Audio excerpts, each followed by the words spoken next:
In the previous lesson, we used some of the subtractive tools in part design, and we worked with the sketches as usual and the various shapes. Now, the only shape we didn't use yet is the helix or helix, and it's also in additive and subtractive mode. So we're going to see some examples in this lesson, and also we will continue talking about constraints, expressions, and also we're going to use the spreadsheet workspace to create some sheets that we can use to model our objects, which is part of the parametric modeling concept. So I'm going to start here and create a new lesson. So this is something I created with also polar arrays and then you can see these balls of screws. They can be created with Helix. Now we can make a quick search in Google and find some images if we want. Otherwise, we can just model something out of our creativity. But I want to use some of these, something really simple. So just need a screw picture from a side view. That's going to be fine. And there are so many in the web that this is another one, which is, you know, from the side. Try not to get something that is perspective. So let's go back in FREECAD. I'm going to start a new parametric part. I already have a body, and I can call this screw.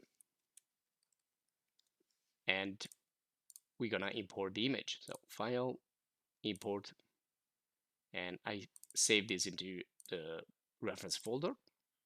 There you go. Now you can see it's not straight, so probably first thing I want to do is, well, activate the axis so we can see where the center is. Okay, and double click on the picture, and I will try to rotate this so that it is going to be straight towards the X direction, which is the red arrow. And I think this is good, but we're gonna check that further. And then calibrate, we can say that this is gonna be like probably, I'm just gonna guess, let's say that this is gonna be like 8 centimeters, okay, from start to end. So I'm gonna type 8 and press enter, okay. And then we can just say okay and get into the sketch. So create the sketch. Of course, we're going to use the X epsilon, and otherwise we need to rotate or put the image into another work plane, another reference plane. And now we can start sketch. And we can do revolve with this because it's a shape that can be revolved, or we can do like few extrusions, but revolve is probably the best. And so what I'm going to do is make sure that this is pretty straight. Doesn't have to be like exactly straight. We're doing something similar, not like perfect. And I'm gonna use the polyline for this. So I can, okay, let me start like from here. And this is not rounded, this is flat. So I need to guess like that this is probably something like this. And then it goes like straight up. And I can fix, of course, with the tools later. So I'm gonna do something, approximate at the moment, and that is gonna go like all the way straight, and then it has like a point, so it's gonna be pointed, and then I'm gonna finish the shape by closing it in here like this. So it's not hollow, it's filled with material. And so so far we worked with constraints and measurements. So right now I'm just drawing on top of the image and that's it. But if I want, I can start to put some constraints. For example, like an horizontal distance. So I can say, okay, from here to here, this is 5, 8. So let's say, okay, now this is going to be exactly 6 centimeters. I can call this length. Okay, so that's 6 centimeters and it's called length. And this is like another measure. that could be set. So it's about 2 millimeters, and we can call this like head thickness. Okay, and say okay. And also want to put an horizontal constraint right here, so I'm going to use this and select that, so it's going to be perfectly straight. And we can continue to put the other measures. So let me go for this other one. So I'm going to use again the horizontal distance, and this is now 8 centimeters, so let's round that to 8 centimeters. Okay, and once you finish, let's ask, I can click and drag this wherever I want.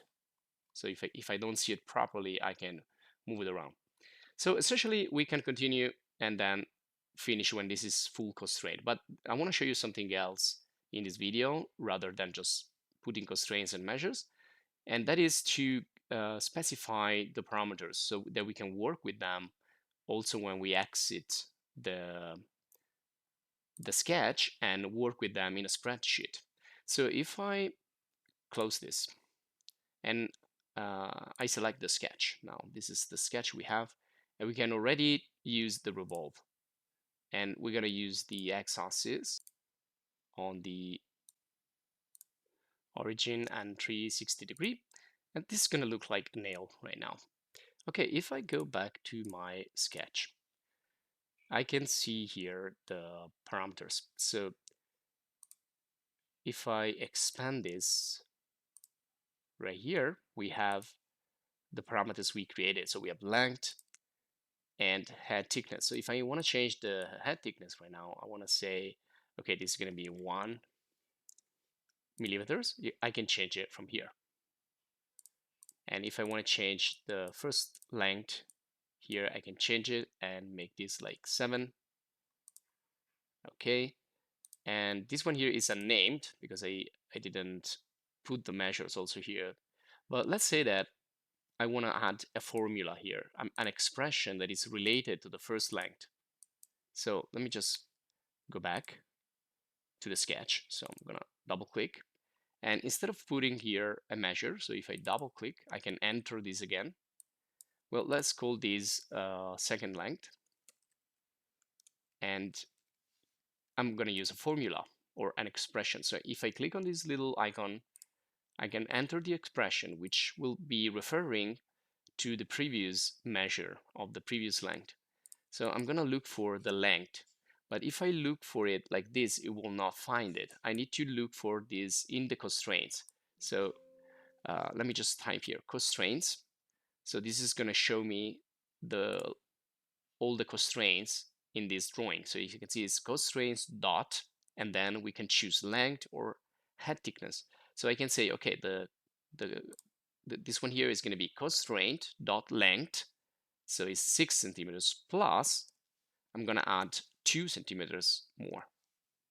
So that's the result of an addition or of a formula, really basic, and then say okay. So the length, the calculated length, is 8 centimeters now, but this is the result of an expression. So you can see it turns orange. Now, by the way, if you go in the edit and preferences, there is an area in the preferences for the sketcher, and here you can set up a lot of things when you're working in the sketcher, now that you learn how to work in the sketcher. Also, you can set up the grid. You can turn the grid on. You can set the grid spacing, for example, to 1 millimeter, and then you can set up the lines, how you want to see them, the colors, the major lines every 10, meaning that I'm going to see a major line every 1 centimeter, etc., etc. Also the line, if you want the dash line or solid, and then the width, the color, and other stuff here in the display, and also the colors. So you can see the expression dependent constraint is orange, constraints are